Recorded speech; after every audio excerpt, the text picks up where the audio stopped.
दुनिया की हर एक खूबसूरत फिजा भी जिसके सामने फीकी नजर आती है, जो भारत मां के दमकते हुए माथे पर चमकता हुआ आंचल है, वो कोई और नहीं कश्मीर है। उस कश्मीर के खूबसूरत और दिलकश फिजाओं में इन दिनों 4 चांद लगे हैं। इस लम्हे को हर कोई जी लेना चाहता है। कश्मीर में डल झील के शांत किनारों पर ट्यूलिप गार्डन की खूबसूरती देखते ही बनती है। अगर आप अभी तक ट्यूलिप गार्डन नहीं पहुंच सके हैं तो बेफिक्र हो जाइए, क्योंकि हम आपको ले चलेंगे ट्यूलिप के शानदार सफर पर। मोदी और शाह की जोड़ी के 370 को हटाने के ऐतिहासिक फैसले के बाद जन्नत का नजारा ही दूसरा है।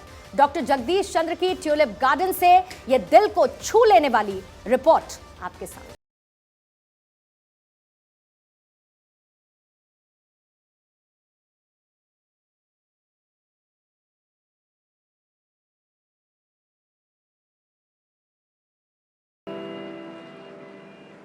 आपको लेके आ गई हूँ ट्यूलिप गार्डन में। जी हाँ, वही ट्यूलिप गार्डन जो आप सोच रहे हैं, एशिया का सबसे बड़ा ट्यूलिप गार्डन जो कि श्रीनगर में मौजूद है।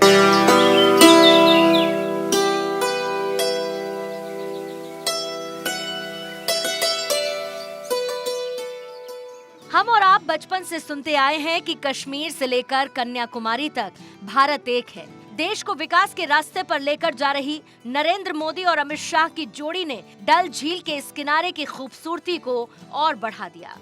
वो कश्मीर जिसे आतंक का गढ़ बनाने की कोशिश हुई, वो कश्मीर जहां पत्थरबाजी के नजारे हर हिंदुस्तानी के दिल को तकलीफ देते थे, जो कश्मीर ऋषि अगस्त्य, ऋषि कश्यप की तपोस्थली रहा हो, सूफी संगीत की आद्य स्वर लहरी, कविता की मातृ ध्वनि राबिया और ललित दत्त की शब्द भूमि, वो कश्मीर जो बाबा बर्फानी का द्वार है, वो कश्मीर जो हमारी भारत माँ के दमकते हुए माथे का चमकता हुआ आंचल है, उसकी खूबसूरती को शब्दों में ढालकर बयां कर पाना भला कहाँ आसान है। कश्मीर यूं ही हर किसी के लिए फेवरेट डेस्टिनेशन या ड्रीम प्लेस टू विजिट नहीं है, बल्कि वाकई कश्मीर के पास इसकी कई वजह हैं।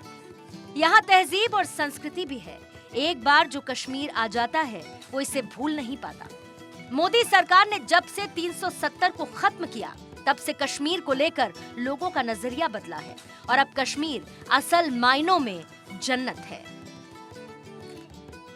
मैं संकल्प प्रस्तुत करता हूं कि ये सदन अनुच्छेद 370(3) के अंतर्गत भारत के राष्ट्रपति द्वारा जारी की जाने वाली निम्नलिखित अधिसूचनाओं की सिफारिश करता है।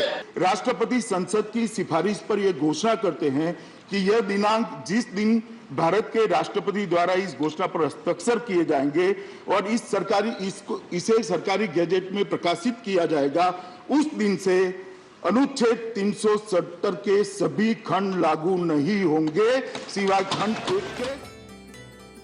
कभी अनवर हुसैन अनवर ने कहा है कि अजब कशिश है तेरे शहर में मुझे जाना, अजब कशिश है तेरे शहर में मुझे जाना, कोई भी रुत हो वो कश्मीर जैसा लगता है।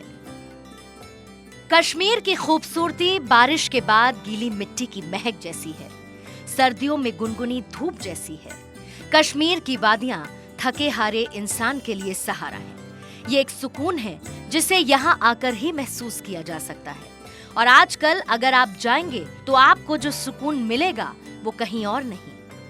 कहा जाता है कि धरती पर अगर कहीं स्वर्ग है तो वो यही है, यही है, यही है।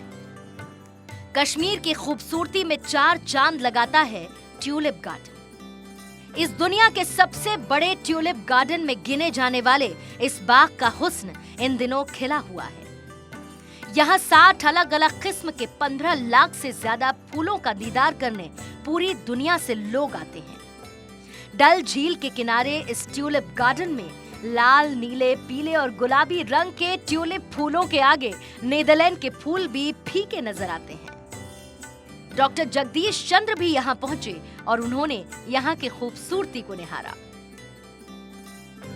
कश्मीर को शायद इसीलिए धरती का स्वर्ग कहते हैं। संसार का सबसे बड़ा, और अब कहा जा रहा है कि संसार का दूसरा सबसे बड़ा ट्यूलिप गार्डन कश्मीर में है। यह ट्यूलिप गार्डन है। यहाँ ट्यूलिप के 15 लाख फूलों के पौधे छोटे छोटे लगे हुए हैं। हर रोज हजारों देशी विदेशी पर्यटक यहाँ आते हैं। इसे देखकर सचमुच लगता है कि कश्मीर धरती का स्वर्ग है, धरती का स्वर्ग है, कश्मीर सचमुच धरती का स्वर्ग है। ट्यूलिप गार्डन की खूबसूरती देखते ही बन रही है। यहाँ लोग आ रहे हैं, मस्ती कर रहे हैं, सेल्फी ले रहे हैं। 370 हटने से पहले ऐसा होना शायद किसी ने सोचा भी नहीं होगा। ये तो चमत्कारी फैसले लेने में हमेशा आगे रहने वाले पीएम मोदी की ही दूरदर्शिता का नतीजा है। तो ट्यूलिप गार्डन आके आपको कैसा लगा? कुछ एक्सपीरियंस बताइए अपना कि यहाँ का माहौल कैसा है, आपको किस तरीके का यहाँ पे आके फील होता है, मूड कितना लिफ्ट अप हो जाता है? बहुत ज्यादा। This is so beautiful. I mean I can't express in words actually. हम तो आते रहते हैं, मतलब 2 साल में एक बार आ जाते हैं, पर मैंने कहा इस बार ही चलो अगर ओपन हुआ इसको दिखाते हैं। बहुत ही सुंदर लगा और इतना कलरफुल है। हमने बात किया तो बोला around 68 varieties of tulips are there. ये बहुत ही सुंदर है, सच में कश्मीर जन्नत है। आप बताइए आपको कैसा लगा और आपका फेवरेट कलर कौन सा है? फेवरेट कलर हमको यहाँ पे पिंक लगा। पिंक लगा। वैसे तो लेडीज का कलर सबसे ज्यादा चटक लाल होता है, पर आपको पिंक कैसे? पर ये पिंक कलर में एक अलग मजा है इधर के। पहली बार आए, कैसा लगा आपको ट्यूलिप गार्डन? बहुत अच्छा लगा। स्वर्ग कश्मीर पूरा स्वर्ग लगा ना? लगा। मोदी की इच्छा शक्ति और शाह के विजन का वो फैसला कामयाब होता नजर आ रहा है।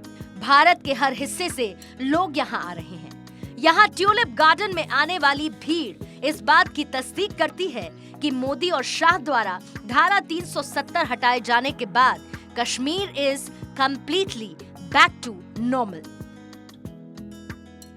कुल मिलाकर धारा 370 का जो एक्सपेरिमेंट किया था नरेंद्र मोदी अमित शाह ने, वो यहाँ सुपर हिट है। जहाँ तक इन दोनों नेताओं के कश्मीर कार्ड का सवाल है, 370 के कार्ड का सवाल है, वो पूरी तरह से यहाँ कामयाब है, सुपर हिट है। जनजीवन बिल्कुल सामान्य है। कश्मीर में, श्रीनगर में ग्राउंड पे आज 370 का कोई इशू नहीं है। लाइफ बिल्कुल नॉर्मल है, टूरिज्म नॉर्मल है।